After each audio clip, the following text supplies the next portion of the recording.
Nightworkers by Louise Doughty, with Harry Myers as Roy, Daniel O'Grady as Dave, and Robert Harper as Edward.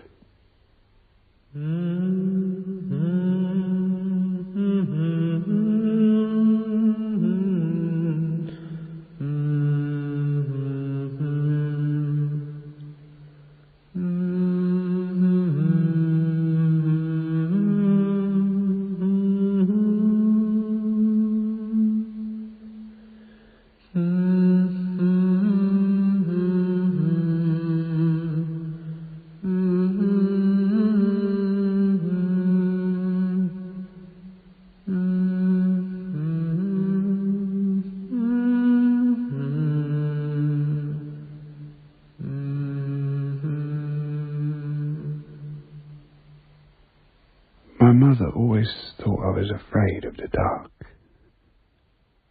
But it was never the dark I was afraid of. I loved the dark. I was afraid of loving it.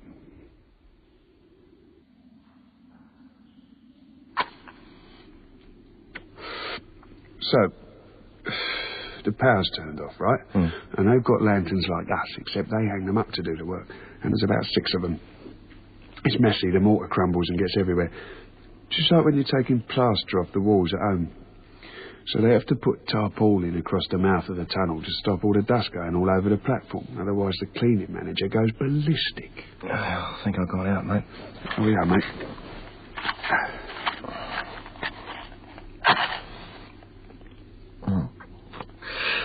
Cheers. We halfway, do you reckon? It's this thick but almost see-through stuff, you know, misty coloured. Yeah. And all the guys are working away, and suddenly they hear this rumble and look up. And through the plastic they see the headlights of a train coming right at them. Oh, my God. The bastards. You'll never guess what they did. They got one of the trolleys, you know, where you push the handle up and down. They got one of the trolleys, the other team, and stuck 2 lanterns on the front. Took it to the far end of the platform and pushed it really hard down the platform until it picked up momentum. Bloody hell. All the other blokes doing the maintenance could see through the tarpaulin was this train heading straight forward.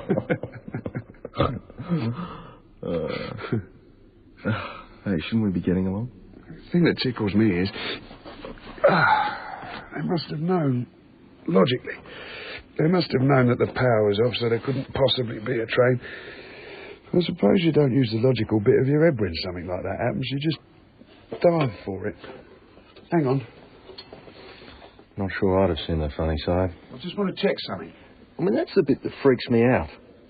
Say some joker at the other end decides to turn on the power without telling us. The English, you know. Everyone back home thinks you're a stiff bunch of bastards, but I'll tell you, back home somebody makes a joke, you all laugh, it's finished. Over here, you're walking down the street and all of a sudden somebody drops a bucket of white paint on your head and it's some bloke up a ladder you went to school with 15 years ago and put a frog down his jumper in the science class. A pom never forgets. Too much history, that's what's wrong with this country, you know. Maybe we don't have enough, but you've got so much you've run out of storage. Here, Dave, come and have a look at this. I'm surprised this island doesn't sink. It's worse than Manhattan and they got stacks of buildings. Come here. Look at this seepage. This is really bad.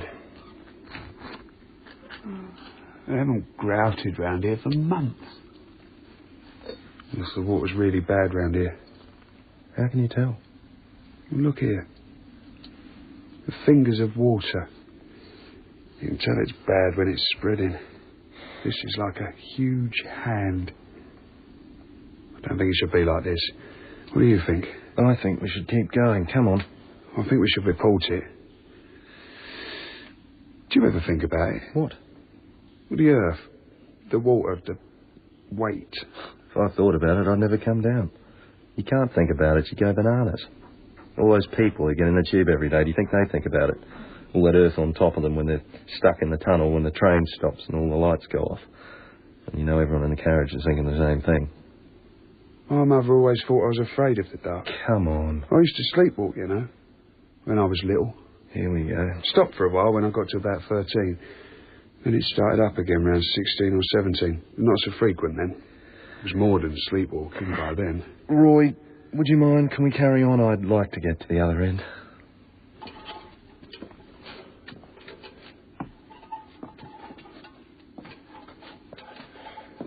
One night, my mum told me, she woke up to the smell of burning about 4 in the morning. She checked my room first. She always did when anything unusual happened in the night. And then she rushed downstairs. She found me standing in the kitchen in front of the cooker. I had the grill on. I was grilling her out. Hold your lamp up. I was making my arm ache. What happened to the headlamps, anyway? I couldn't find any. They always go. It's because we don't count as maintenance. Strictly speaking, we're security. Yeah, that's a laugh. Well, someone's got to do it. There's a lot of nutters about, you know. No kidding. So, did you make a habit of cooking your mother's clothing? Oh, no, that was a one-off. Mostly I used to get up and climb around the house. She used to get up in the morning and have to start looking for me. Under tables, in cupboards, under the sink. Once she found me curled up in a ball, stark bollock naked in a cupboard on top of the display cabinet in the sitting room that had in all her china and her figurines. God knows how I got up there, because I could never have done it when I was awake. She had to coax me down. My girlfriend talks in her sleep. She's English too. The other night she said, "Can you make the layers a bit shorter?" And then she was quiet for a few minutes. Then she said, "Mayonnaise." You do permanent nights? Yep. Jeez. Down here every night, eh? Mm-hmm. Money's not that good. I'm only doing this because what's-his-name's off sick, and Bob knew I'd done a bit of mining. One hole's as dark as any other, he said, which isn't true, actually. Did you go to the doctors? Psychiatrist. I wouldn't leave the house during the day. I got scared in the daylight. He asked me if I ever had panic attacks in supermarkets, and I said, actually, I quite like supermarkets. He seemed disappointed. What do you say if you meet a girl in a pub, for instance? What? Like, a girl, you know. And she says, "What do you do?" Do you say, "I walk down tunnels all night under the Thames all night long, every night with a paraffin lamp and another bloke looking for explosive devices"? Well, what do you say? I say I'm a big friendly Aussie and I'm only over here until my permit runs out, so let's make the most of the good times. I thought you said you had a girlfriend. Oh, please. I never go to pubs anyway. They don't do breakfast. I did meet a girl once. What? Listen.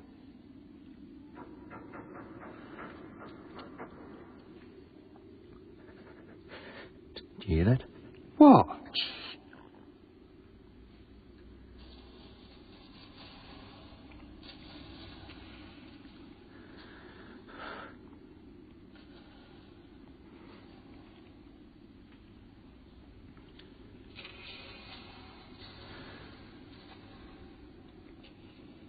Maybe it's a rat. Bloody big rat would be the size of a wallaby.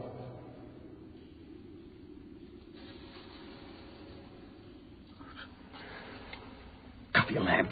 Dave? Just cover it.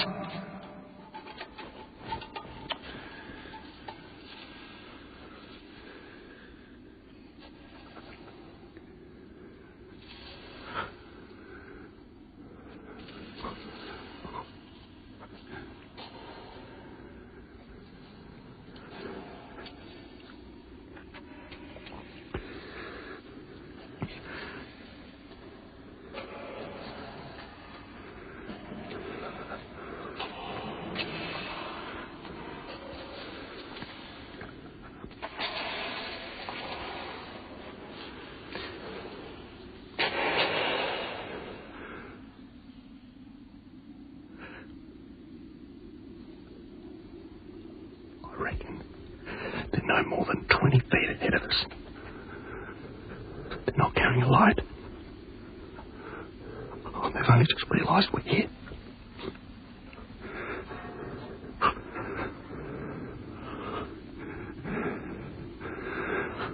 We can't stay here all night. Do you think we should go back? They'll hear us as soon as we move.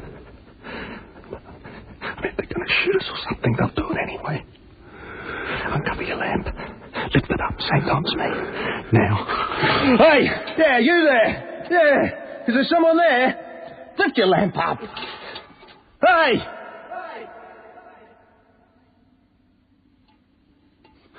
We can't see anyone. We didn't imagine it. What should we do? Come on. Let's take a look. Some bastard mucking about isn't going to scare me.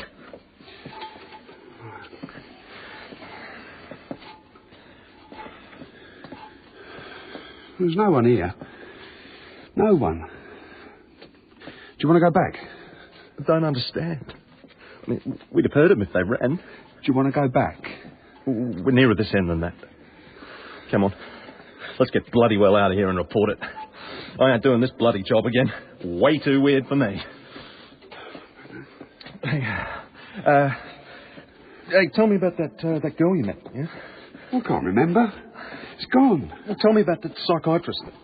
There's not much to tell. They couldn't diagnose me. They said there wasn't a word for it.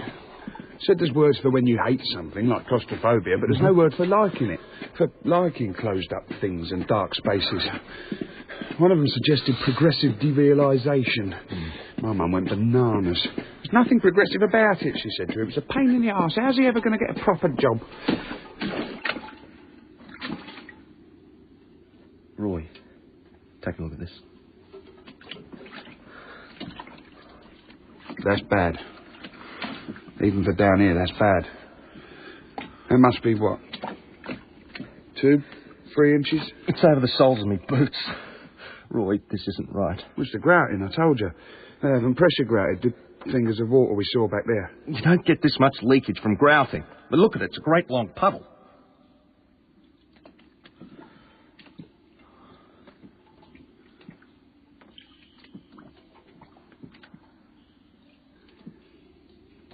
Dave?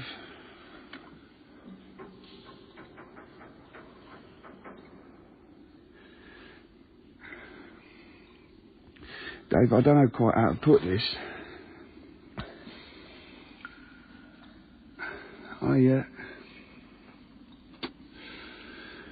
I think we've taken a wrong turn. Roy, there is no turn.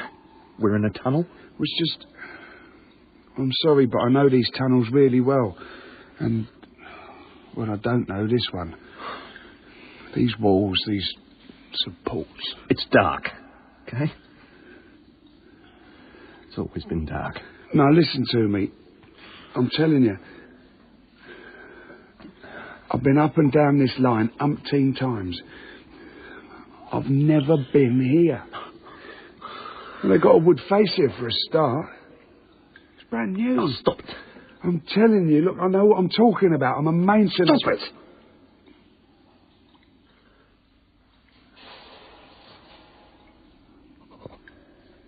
That's it. We're going back. Oh, aren't you interested? No, I bloody well not. I'm going back. There it is again. Blow your lamp. Huh? Just shut up, just shut up. Listen. What? Listen.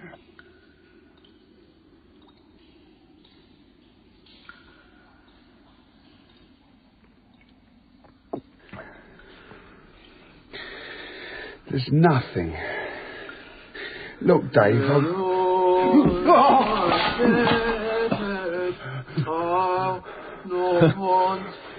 It makes me turn to life. Who are you?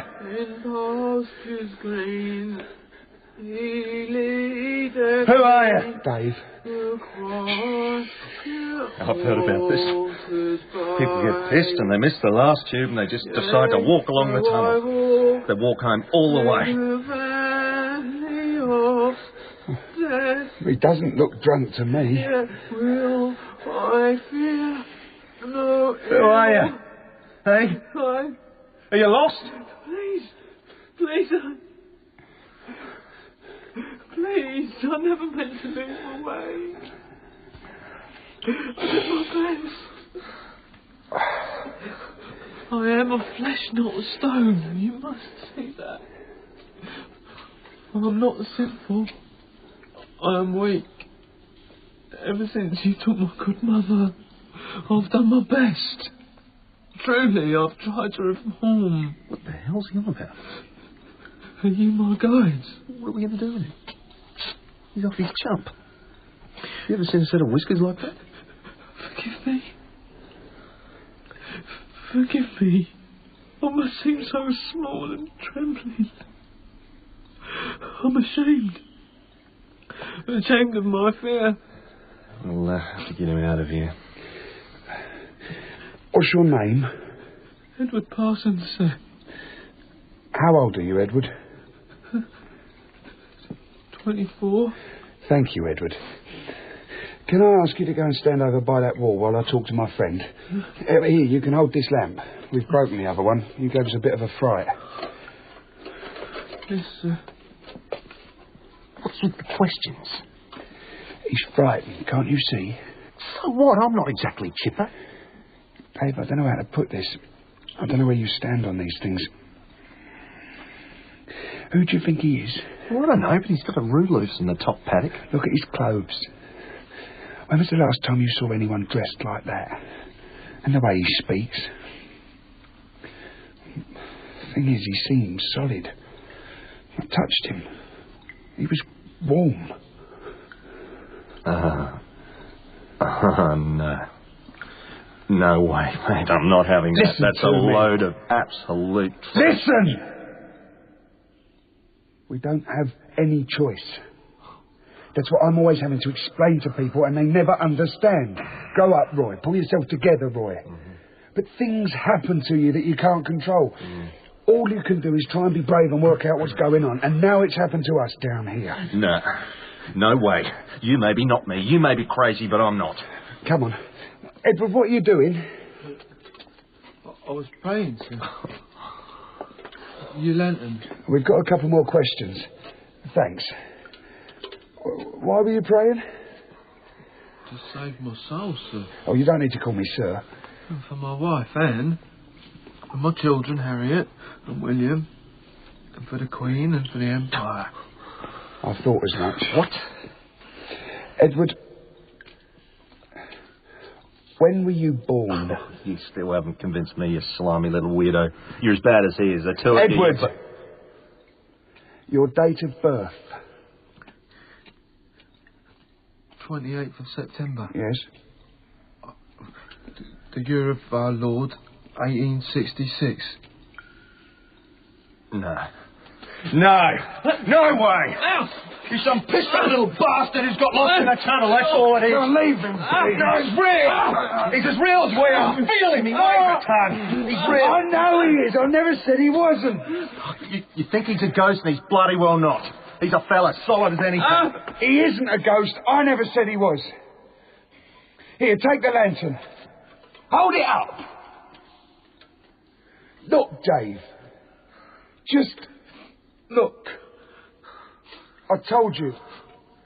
This tunnel is brand new. But this tunnel was built a century ago, but it's new. New walls, new supports. And look at the ground. Those puddles of water, they haven't got round to sorting out the drainage yet. It's us, Dave. We're the ghosts. Oh, jeez. Edward, you thought we were ghosts, didn't you? Not exactly, sir. What then? And there are stories. From the very beginning there were stories. I thought you were spirits. They say that all of the men who have died have seen spirits. Spirits don't wear orange polyester jumpsuits and carry paraffin lanterns. Now you point it out, sir, your gob is not quite what one might have expected. Look, what do you mean the men who've died? Hey? Who's died? Well, there's been 9 workers. Well, this is the first tunnel underneath the Thames. The City and South London Railway.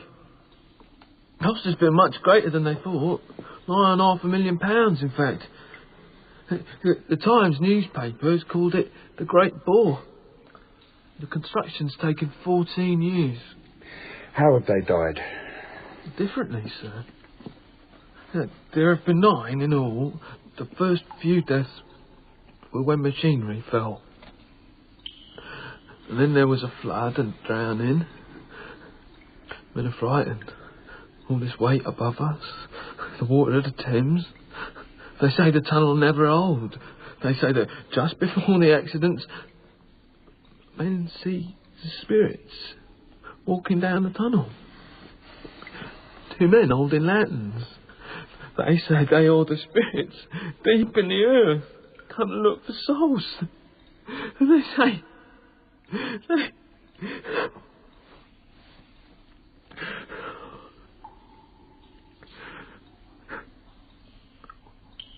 When I saw you, I wondered if maybe I'd died. But I don't remember dying. I was on night watch. I saw some large puddles, larger than the night before, and I followed them to investigate. Then my lantern went out. I became disorientated. I heard your voices and thought perhaps they'd sent down other watchmen to look for me.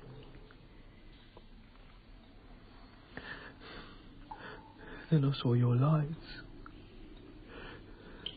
2 lights. We have to come down in twos in case someone has a coronary or something. A coronary? You know, when your heart stops. Roy, what are we going to do? Well, I know what I'd like to do. I'd like to ask him questions. I'd like to know about his life. I mean, just imagine to find out everything he knows. Yeah, Roy, I just want to get out of here, okay? Well, I suppose... Well, I don't know. We'll just have to try going back. Back the way we've come. Come on, Edward. I don't think you're dead. Not yet. This way? But... Come on. You'll be all right with us.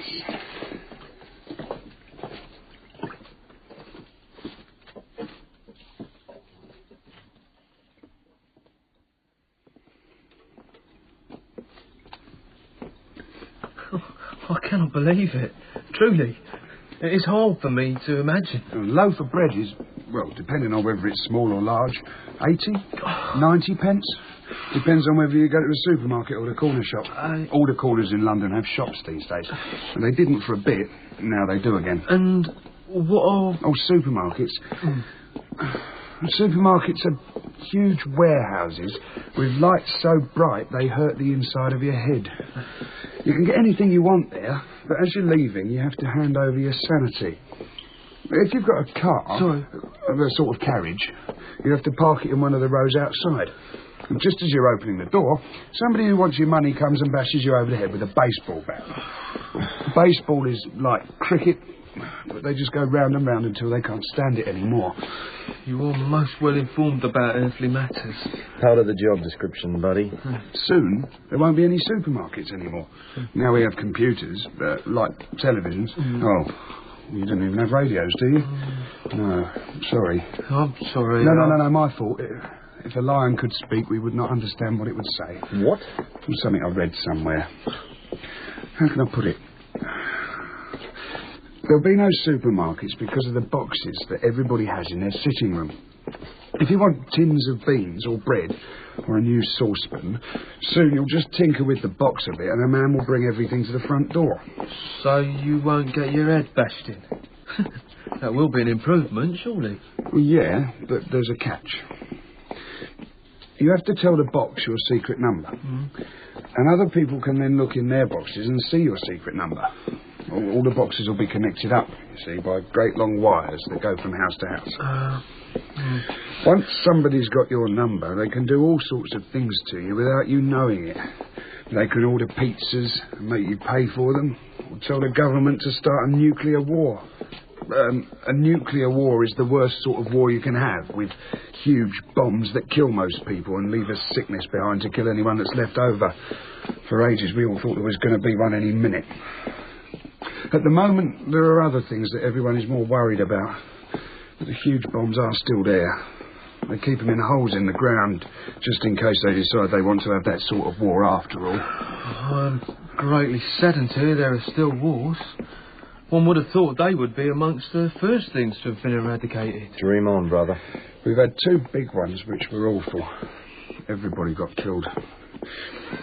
Now there are lots of little ones, and in England we don't worry about them because we think they're just little, which is terrible, really, because if you put them all together, then they're probably just as bad as the big ones. But lots of things have got better. There are medicines that can make almost anything better. They can even make you better when you didn't know there was anything wrong with you, like in your head. There have been lots of things wrong with my head, and in your day I think they'd have just locked me up in a big stone house. But since then we've had Freud. Freud is a medicine? No, he was a man with a beard who said if you lie on a settee and talk for a long time, all your problems turn into a sore throat. Then they open the window and give you a pill, and the sore throat grows wings and flies away. Roy, what in the name of God are you talking about? If the lion could speak, then we would not understand what it would say. But I remembered who said it. Mm-hmm. He used to be an engineer, but then he became dead clever. I remember reading that on the back of one of his books. Cheered me up, that did. I thought, there's hope. Gentlemen, we must almost be there by now. No, there's a way to go yet. Oh. Come on.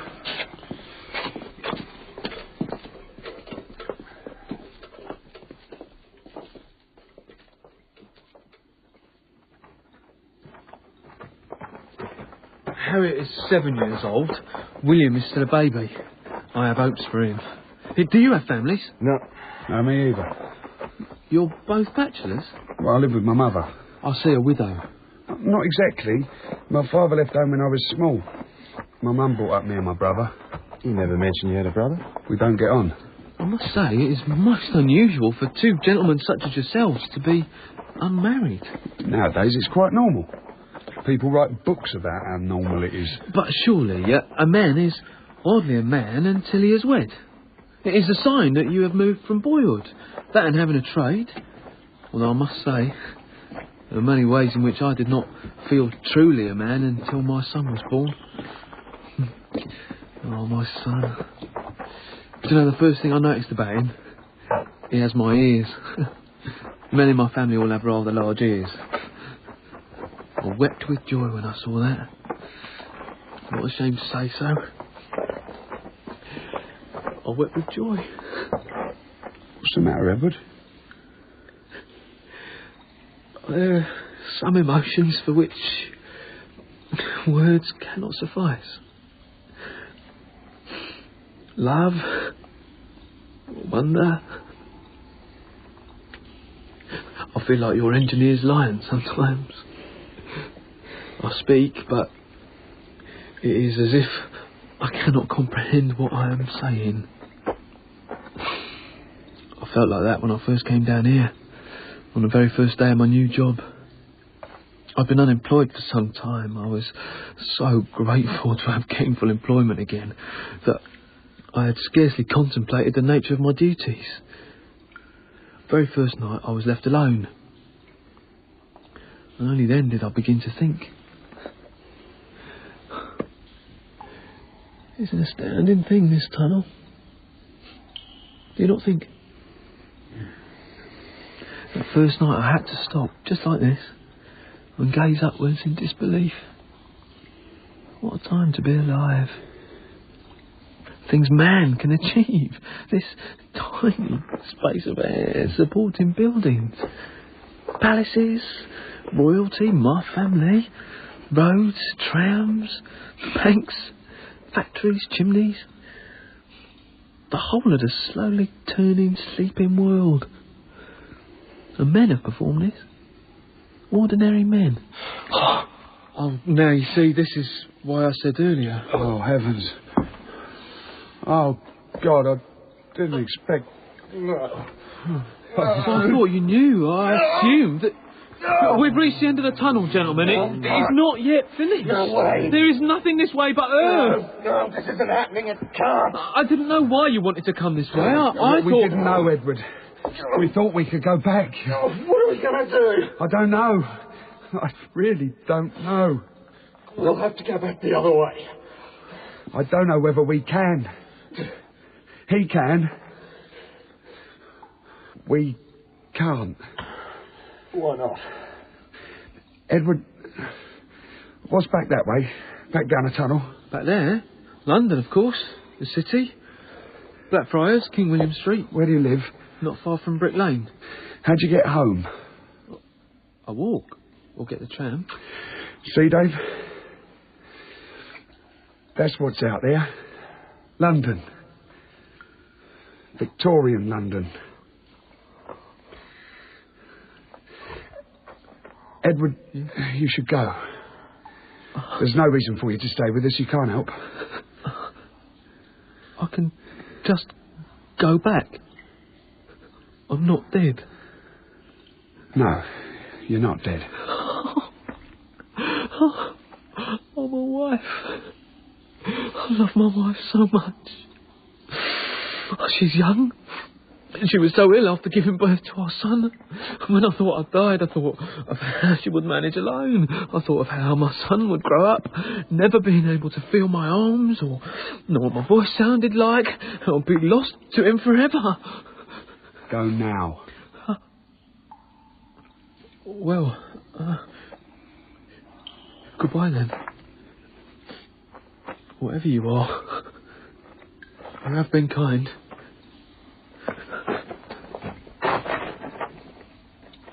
Goodbye.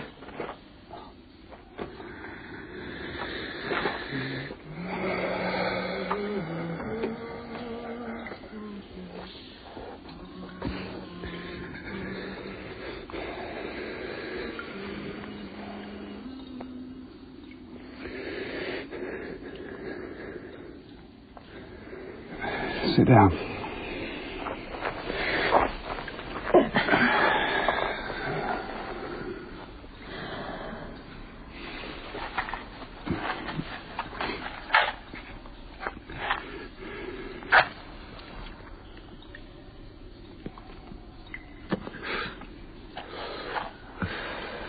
Thanks. It's okay. So why don't you get on with your brother? My brother was like my dad. I was more like my mum. My brother was the son my dad had wanted, I reckon. Good at things. I was an afterthought. My mum wanted me. I think she wanted a little girl. She told me once they were going to call her Joy.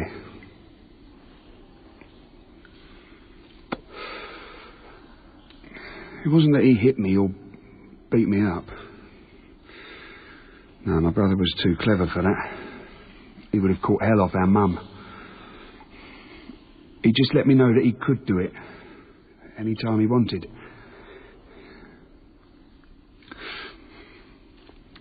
The night before I went to secondary school, he came to my bedroom. It was late. I couldn't sleep. I was in my pyjamas, and I got out my pencil case and laid out my pencils and my ruler and my pencil sharpener across the floor, just looking at them. They were new. I looked up, and there was my brother, standing in the doorway. I thought they'd all gone to bed. He told me that he'd told everybody at secondary school what I was like. He'd warned them all. When I got there the next day, I wouldn't make any friends, and no one would like me because he'd told them all what I was like. My dad had left 5 years before. My brother said it was because of me. Because he was sick of having a son like me and he couldn't stand it anymore. I remember the first day he said it. We were driving over to Bristol to see our aunt and uncle. I must have been 6 or 7. He was 12. Dad had left a week ago and Mum still hadn't talked about it. Just cried a lot in the bathroom, you know. She drove us over, my brother in the front seat and me in the back. Just before we got to Bristol, my brother starts saying how he wants the toilet. So my mum pulls up in a lay-by and he gets out. She made me go with him. Said I'd only want it half a mile down the road. We climbed over a hedge and into a field. It was spring. Early spring. Nice day. Fresh breeze. The sky a huge white arc above us, stretching up so far you couldn't imagine how far it was. And this empty field of old grass. Trees in the distance.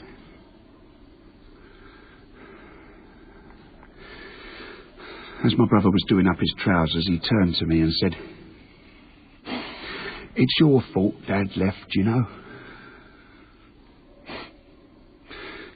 Then he said,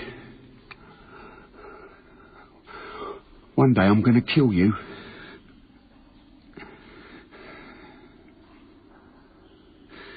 And he went back to the car. I didn't know what to do. I looked up at the sky. Back home in Oz, the sky's huge. So huge you can't believe it ever stops, wrapping itself around the world. But at the same time, it seems really close. As if you could reach up your arm and sink your hand in up to the elbow. It's as if it was this great soft mass like a doona or something, like water. Except now, of course, you can't stare upwards anymore. It's too dangerous.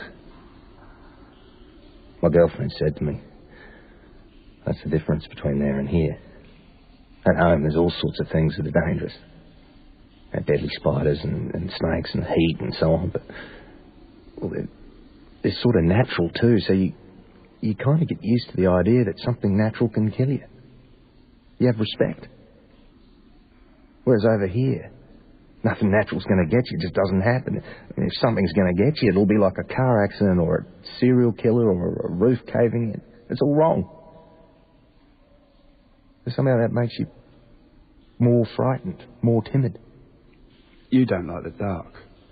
Hey, we fellas who live underground, miners, out in places like Cooper Pedy, they have dugouts, homes in the ground. It can get up to 117 degrees up there. Well, you couldn't live in it, not white fellas anyhow, but mate, they've got whole towns underground for the miners. Houses, shops, even a chapel. But inside, the houses are just done up like anything. Plastic roses in vases and curtains and... You've been a miner? Oh, no. Well, not big mining, not coal mining or anything. Opal mining. Bottom's dropped out of that market now. It used to be huge in the 60s and 70s. I was born out there before my folks moved to Adelaide. My father and my uncle had a claim together. Two men could lay a claim and dig their own shaft. You never knew what you might come up with. You didn't have to go that deep, mind. You'd dig your own shaft, one man on the bucket. Now it's mostly tourism. My uncle works at the Opal Mining Museum. You believe it? He used to do it only 20 years back. Now he's in the museum.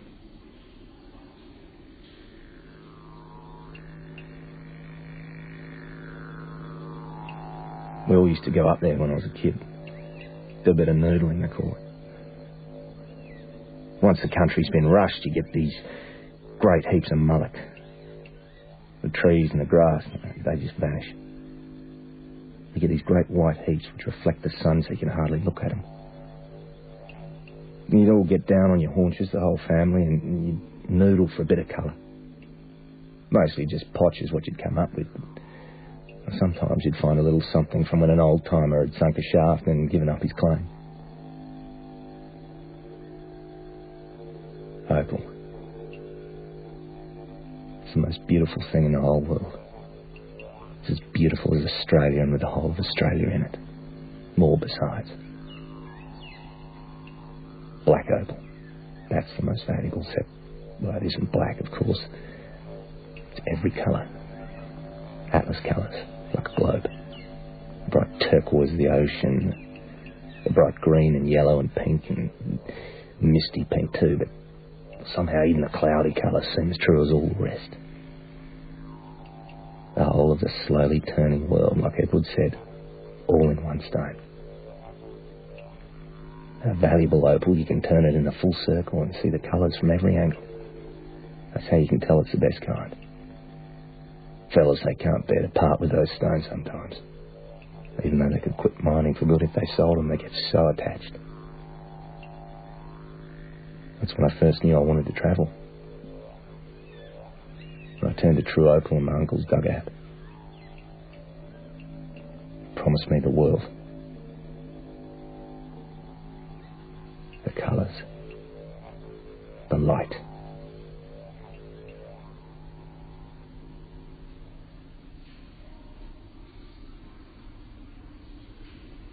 I'm sorry, Roy. I've got to take my chances. Mate, I'm sorry. I know. It's okay. You reckon Edward made it? Oh, I don't know. He didn't seem to feel the cold down here, did you notice? I mean, it's really cold and he didn't even feel it. That makes me think a bit. And there are some things he didn't know. Like what? Well, the tunnel took 15 years to complete for a start. We did a project at school. And it wasn't 9 men that died. It was 10. Poor bastard. Here. Take the lamp. Are you sure? You're going to need it more than me. Well, what'll happen to you? I don't know. I wish I knew what was out there. Hey, how do you reckon an Aussie's going to get on in Victorian London? When did the opal trade start? Oh, I'm not sure. Beginning of the century. Well, sorry. Beginning of next. It's a long boat ride. Hey, it's got to be a lot better than Qantas.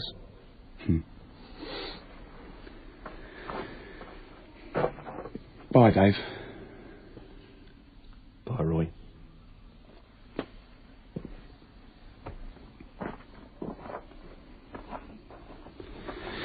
Good luck, mate.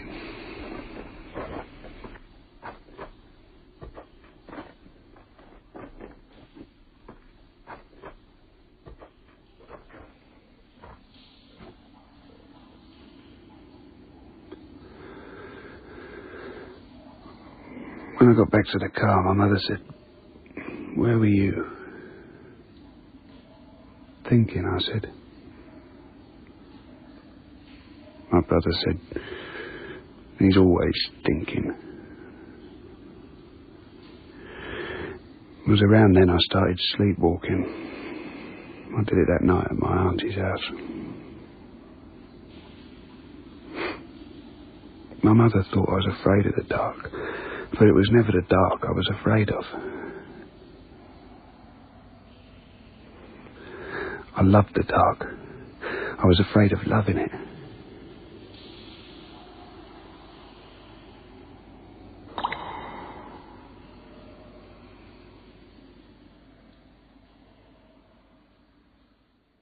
In Nightworkers by Louise Doughty, Roy was played by Harry Myers, Edward by Robert Harper, and Daniel O'Grady was Dave.